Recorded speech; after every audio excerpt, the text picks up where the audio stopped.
Nag-iingay na yung mga doggies kanina.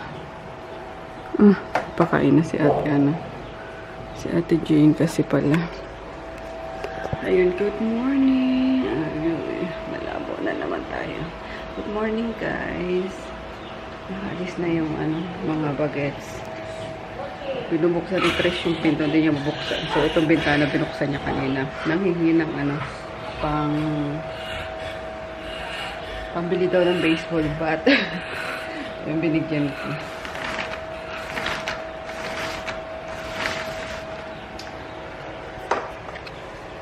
Ito ang ganap dito sa may aso. Palagay ako ng extension dito sa ayun yung bubong ng aso. Papa-extend ko. Yan. Kasi, 'di ba? May dirty kitchen na. May dirty kitchen pa. Gusto kasi ni mama may talaga eh. May ayun yung may pusa.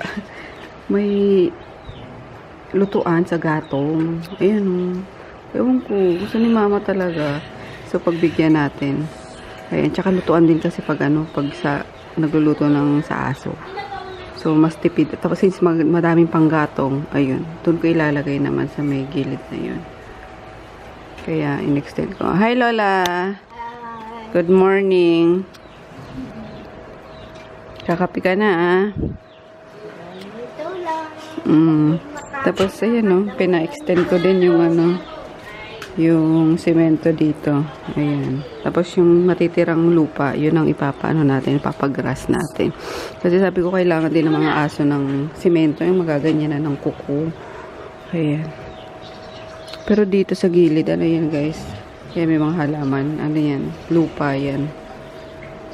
Tapos pag kasi marami kami, sabay-sabay kaming uuwi. Ito, pwede ditong maglatag ng mesa, pwedeng kainan, yung ganon. So, next project natin, ito palang kala ko yung third floor na, itong dirty kitchen. Yan. Balot na balot, Kagabi, pawisan yan, mainit daw. Tapos, nung magmadaling araw, ayan na. Naganap na ng kumot. Malamig na. Nalagyan na rin pala ng bubong yung guys, yung gate. Para hindi kakalawangan yung dinadaanan ng Ano ba yun? Yung parang bulitas patawag. Ayan, cute. May may bunga na yung kundol ata yan eh. Ayan nasa kay Mito, gumapang. Kundol. Watermelon. Winter melon. Ang galing Ayan. Ayun yung ginagawang flavor sa tea. Sa mga milk tea, winter melon. Yan. Tapos, dito pa, pa to isisemento pa to. Kasi parking to. Papunta doon sa gate. Ayan. Tapos, the rest, lupa na lang yan. Ayun. Sabi ko kay Nene, bakit blue? Yung bubong. Wala daw kasi ibang kulay niya. Ayan. Parang primer lang din naman yan. May sadyang may kulay na kasi yung yung yero. Kaya, yun. Para hindi na daw kami magpintura pa. Yun ang kinuha niya. Pero okay lang naman. Magkakape tayo. Wala ko pa rin yung Valentos. Tsaka yung equal.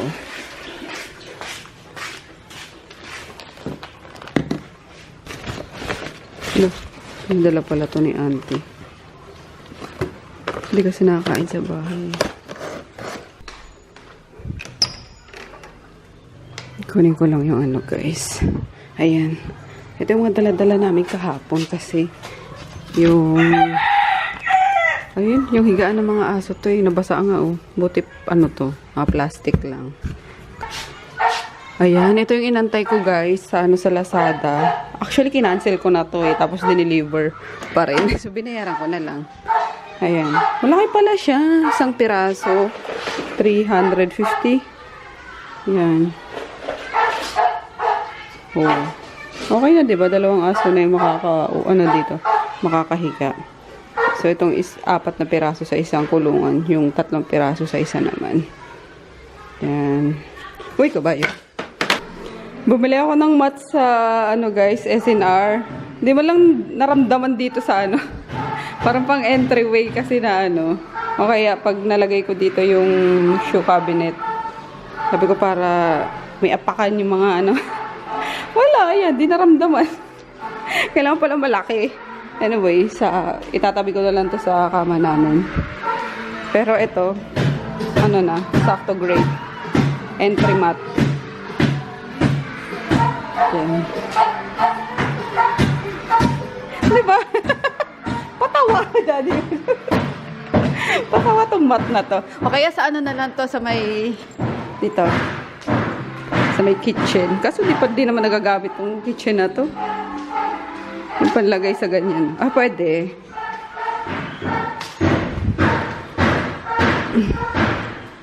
Yung ganun. Yung nakikita ko sa amin eh. Sa picture niya. Ay, naku si Ding Dongski. Ingay na naman siya. Ingay naman po si Ding Dong.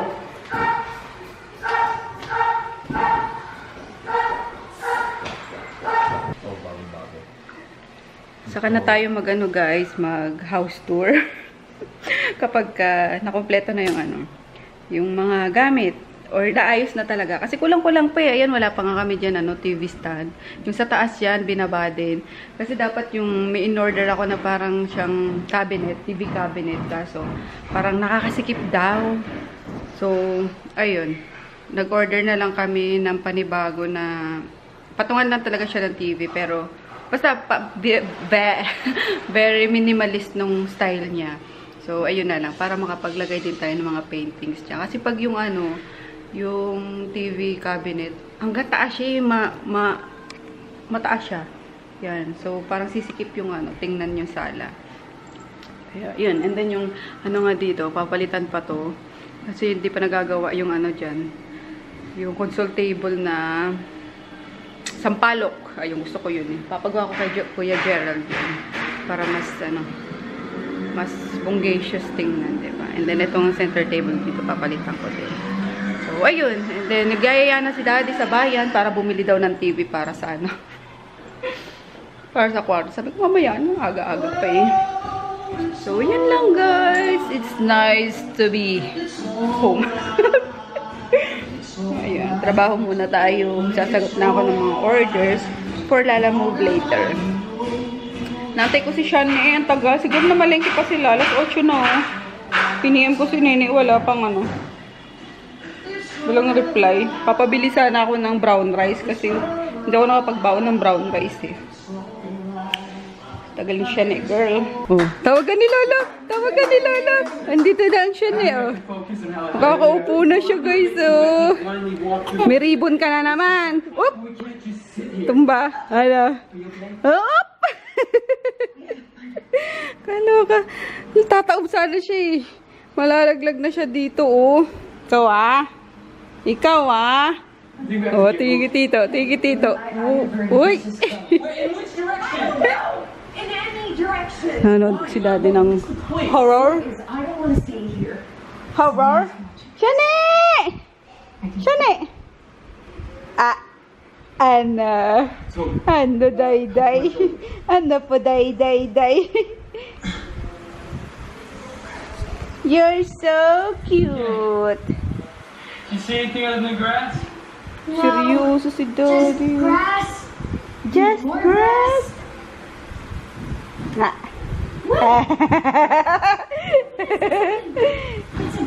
No, nanood ka din?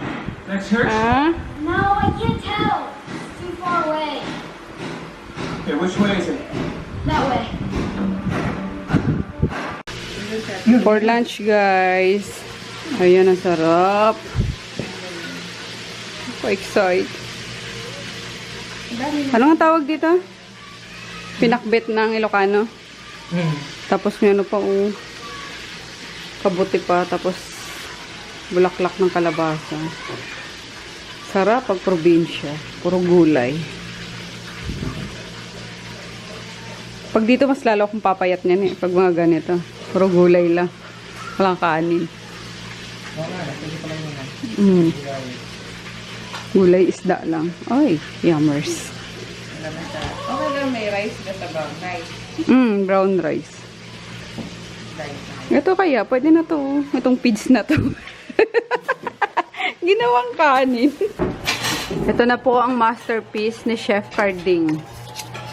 Yan, para siyang bulang lang pala, ano, pagkakaluto. Oh. Yan, mers. Yan, tirahin na natin yan. Makaano ka na. Inaapi niya yung ano sa SNR eh. Buy one take one kasi to. So binili ko. Akala ko. Okay na yan.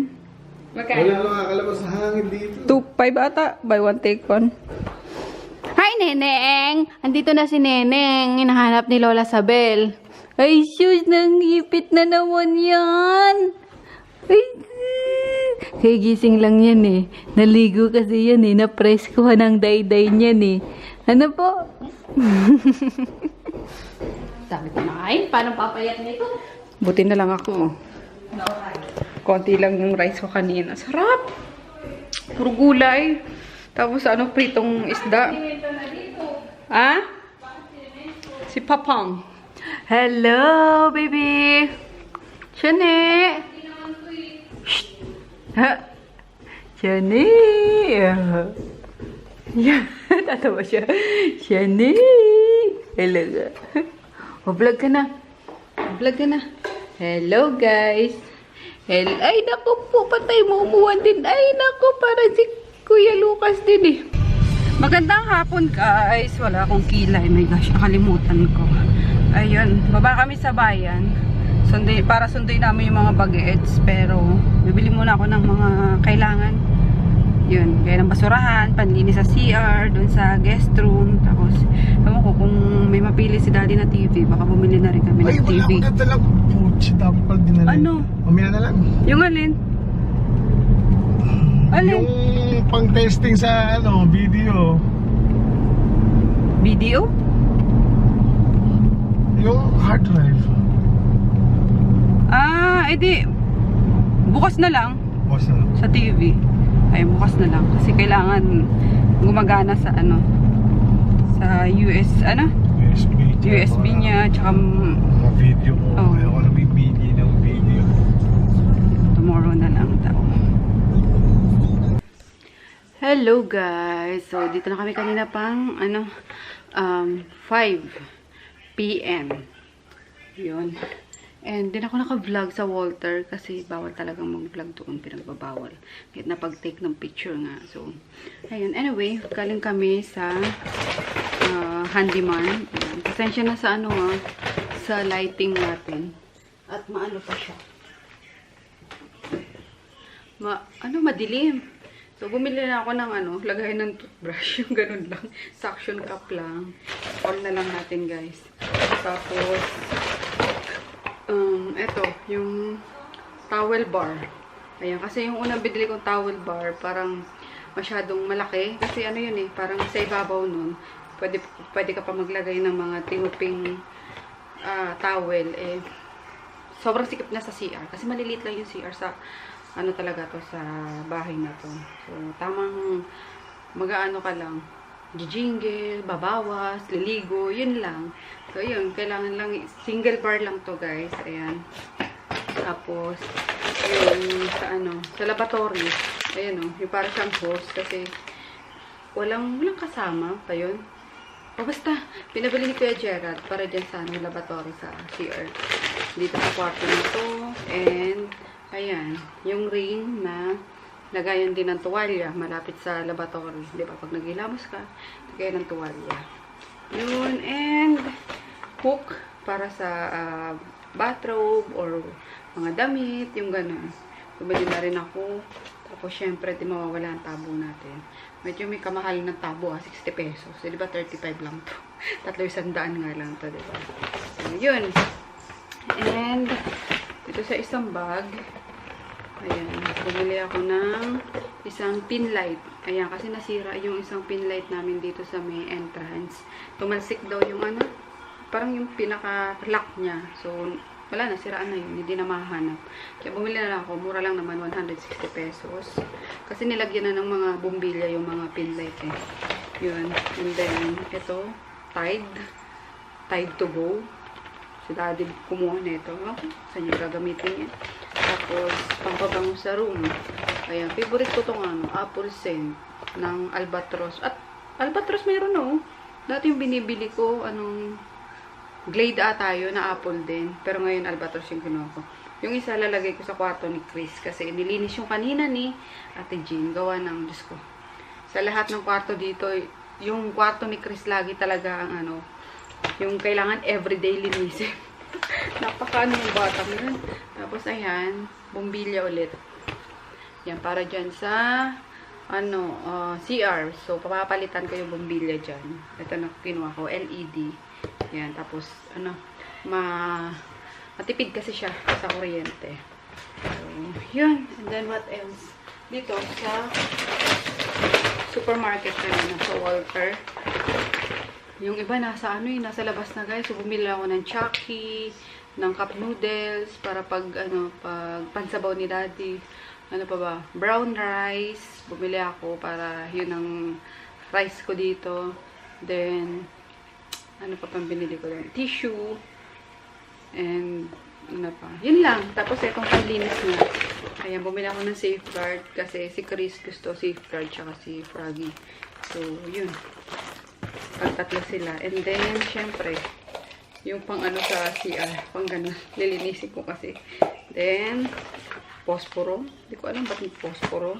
Tapos, Albatros sa CR. Again, apple scent.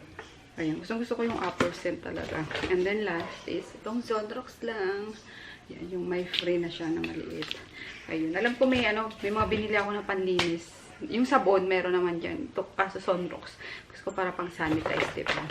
So, ayun lang. And then, ano pa pang binili ko kanina? Trash can pala. Bumili ako ng trash can.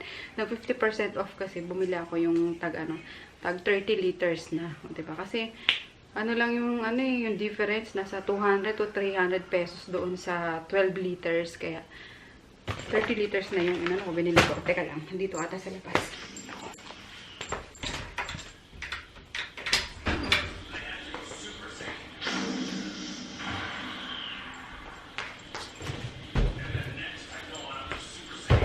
Ayan. O, diba? Pinasok ko pa talaga. Ayan. Ganito siya kataas din. O, tapos yung yung kusang bumababa siya na dahan-dahan. Dapat bibiling ko lang yung plastic. Kasi sabi ni Froggy, sige bumili ka ng basura din. Sabi ng gano'n. Talagang taong to. Sabi ko, basurahan din lang naman talaga. Basura din lang naman yung lalagay natin. So, sana nag-plastic ka na lang, sabi niya. Kaya napabili ako. Anyway, naman siya, 50% off. Kaya okay lang. Tawag doon? Stainless. So, isa sa kitchen, tapos yung isa dito. Sa more on tissue lang naman ang ilalagay dito, guys. Kaya, okay lang. So, anyway, ayun lang ang pamili natin. Nasa akin yung ni Chanel. Yung laso niya. Pinakita kasi ni Richard at umiiyak na inaantok na. Kuya, ba't di pa kayo nagre-review? Ayan, lumuwag dito sa sa taas. Tinanggal yung dito. Table. Tapos Unahin ko na yung peti ko. Sige. Check natin si Chris Paul.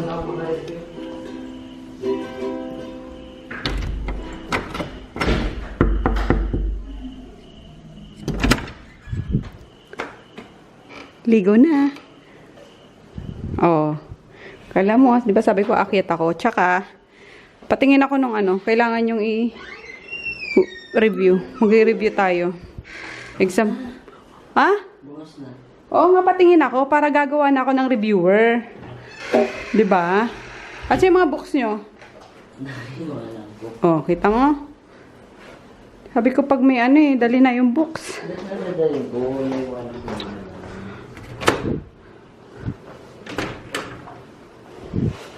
Ayan, pinalinis ko na dito kanina, ha. Ikaw talaga. Maano ka naman. Bata ka. Kailangan lagi malinis ang kwarto, tsaka mabango. Wala naman na amoy. Ay, nai-immune ka sa sarili mong amoy. Alam mo ba yung amoy na parang pawisa na, ay. Tapos yung mga damit pa na hinubad, kalat-kalat, akala mo ahas. Kaya nga may hamper ka dyan, eh. Kaloka. Ayan, may ano pa siya, oh, may mic pa siyang nalalaman dito. Ewan ko kung anong gagawin niya. Nagre-record ako. Nag-record yata ito ng... Ayun. Pwede ba ito pang ASMR? Hindi. I mean, gumana siya nung try ko kasi may pang-edit ako ng voice. Itong ganda talaga na ito, guys. Galing to sa ano, sa Mandawi. Parang gusto ko bumili din ito para sa guest room. Para pag mag-edit ako, 'di ba? And syempre ganito rin. Hinggitero ako. Hinggitera ako. Kaya mas maluwag tuloy yung ano niya. Yung space niya. Study table na rin diretso. Pero ayun, di siya nakapaglaro ngayon at may hinahabol siyang Alam mo, Great. paano ako mag-i-study dito? Ginaganto ko ng keyboard ko. yun nga. Natayo ko lang. PT nyo daw, si Kuya Peter mo gumagawa na. Ay, yung PT. Performance task. Alam ko yung PT. Galing ako sa Santa Rita. Eh, kung tinatanong mo pa. Sabi ko, anong PT? Malay, kayong dalawa magkaklase. Kasi, alam ko, ESP, bawal gawin sa bahay. Kasi may dadalhin kami sa school. Magkaklase pala sila ni Kuya Peter niya. Nakakaya ko.